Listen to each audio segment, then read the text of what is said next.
नमस्कार, मैं संजीव। महाराष्ट्र में सरकार गठन को लेकर परिणाम सामने आ चुका है और महायुति गठबंधन को रिकॉर्ड बहुमत मिला है।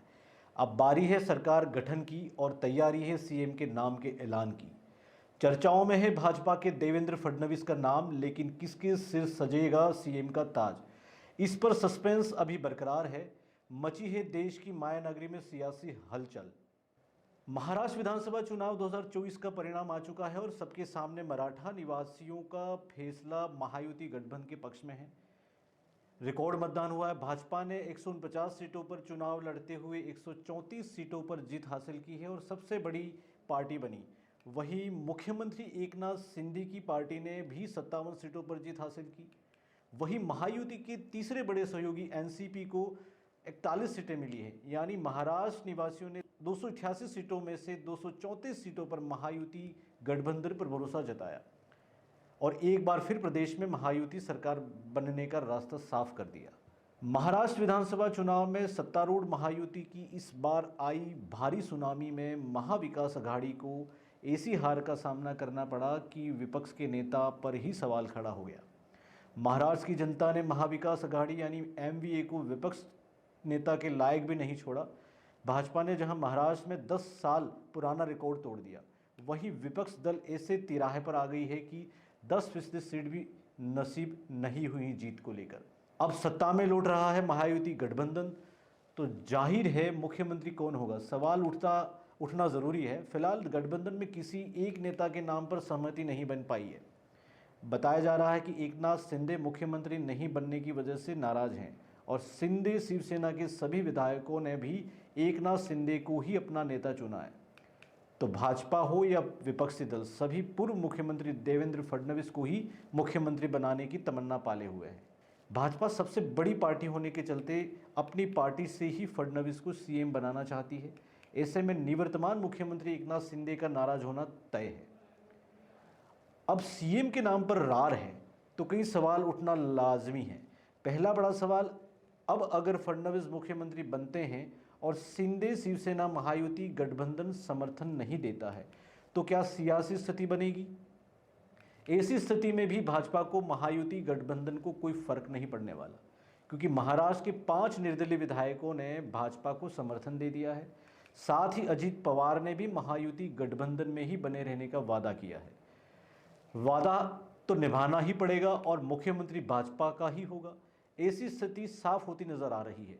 ऐसे में फिलहाल मनमानी पर उतरे एकनाथ शिंदे क्या भविष्य में महायुति गठबंधन में रहकर मनमानी कर पाएंगे। ना सिर्फ एकनाथ शिंदे, सवाल उठ रहा है कि अगर अजित पवार भी शिवसेना शिंदे दोनों समर्थन करे तो क्या होगा।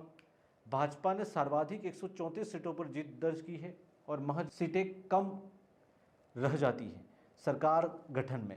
5 निर्दलीय विधायकों ने पहले ही भाजपा का समर्थन का ऐलान कर दिया है और 5 और विधायकों का समर्थन भाजपा आसानी से जुटा सकती है। ऐसे में दोनों दलों के समर्थन के बगैर ही भाजपा अपने बलबूते सरकार गठन कर सकती है। अब भाजपा को सर्वाधिक सीटें और भाजपा से ही सीएम बनने की मांग उठे तो आरएसएस का बयान। आरएसएस ने भी यहाँ महाराष्ट्र में भाजपा के देवेंद्र फडणवीस को ही सीएम बनाने की बात भाजपा आलाकमान तक पहुंचाई है। शिवसेना यूबीटी के चीफ उद्धव ठाकरे ने भी ट्वीट करते हुए फडणवीस के ही सीएम बनने की आवाज उठाई। तो पार्टी नेता संजय राउत ने भी मीडिया से बातचीत में अपनी आवाज रखी और फडणवीस को ही सीएम बनाने की मांग कर डाली।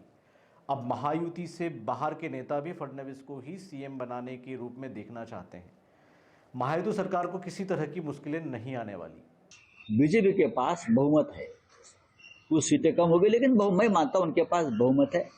अगर बहुमत नहीं है तो उनको बहुमत कैसा प्राप्त करना है, किसी को तोड़ना है, किसी को खरीदना है, उस बारे में लोग माहिर है। आपने देखा होगा महाराष्ट्र में तो बहुमत के लिए शिंदे की पार्टी भी तोड़ सकते हैं और अजित पवार की पार्टी भी तोड़ सकते हैं। तो मुख्यमंत्री मेरे हिसाब से भारतीय जनता पार्टी का ही बनना चाहिए। मुझे लगता है कि जो आंकड़ा बीजेपी के पास है और नैतिकता के आधार पर अगर हम देखें तो देवेंद्र फडणवीस ही मुख्यमंत्री बनेंगे, ऐसा मुझे लगता है। अब हर तरफ फडणवीस की मांग, इस बीच शिंदे ने खेला एक दाव। शिंदे ने लाडली बहना योजना को लेकर अपनी बात रखी और कहा उन्होंने इस योजना को लागू किया और उसके चलते गठबंधन को अपार समर्थन मिला। लेकिन हकीकत हर सियासी दिग्गज जानता है कि चुनावी कैंपेन हो या महायुति गठबंधन, देवेंद्र फडणवीस ही थे जिन्होंने पूरे चुनावी कैंपेन को लीड किया और महायुति सरकार को पहुंचाया 234 सीटों तक। ना सिर्फ गठबंधन बल्कि भाजपा आला कमान तक भी पहुंचा दी अपनी काबिलियत। मैं मुख्यमंत्री खुद को नहीं समझता था, मैं CM means common man.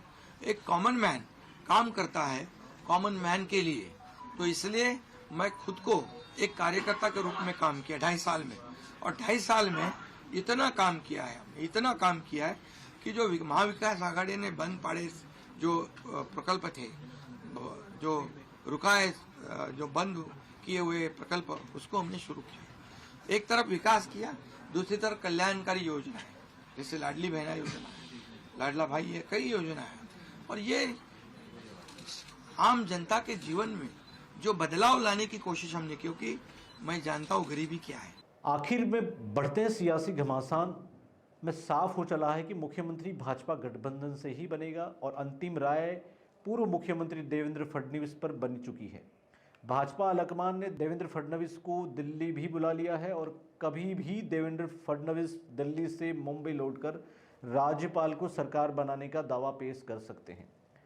Ajit Pawar Delhi CM पद की लालसा में महायुति गठबंधन में बने रहने और शिवसेना शिंदे से एकनाथ शिंदे की मजबूरी रहेगी कि वो गठबंधन में बने रहें या फिर सत्ता से दूर, जो कोई नहीं चाहता। सियासी खबरों में ये भी सामने आ रहा है कि एकनाथ शिंदे ने सीएम पद का त्याग कर दिया है और कहा कि उन्होंने भाजपा का मुख्यमंत्री मंजूर है और वे भाजपा के हर फैसले के साथ हैं। लेकिन अब क्या होगा ये वक्त बताएगा और महज कुछ घंटों में ही हो जाएगी स्थिति साफ कि आखिर कौन महाराष्ट्र का अगला मुख्यमंत्री होगा। पूर्व सरकार का कार्यकाल पूरा हो चुका है और निवर्तमान मुख्यमंत्री एकनाथ शिंदे राज्यपाल को इस्तीफा सौंप चुके हैं। अब बारी है नए सीएम के शपथ ग्रहण की, लेकिन ऐतिहासिक बहुमत के साथ सत्ता में आए महायुति गठबंधन में सीएम के नाम को लेकर रार बरकरार है। कौन होगा महाराष्ट्र का अगला मुख्यमंत्री? हर कोई कर रहा है इस नाम का इंतजार। भाजपा या शिवसेना या फिर एनसीपी, शिंदे, फडणवीस या अजीत पवार, फिर कोई और? हम करेंगे सबसे पहले खुलासा। बने रहिए हमारे साथ न्यूज़ अफेयर 24 के साथ।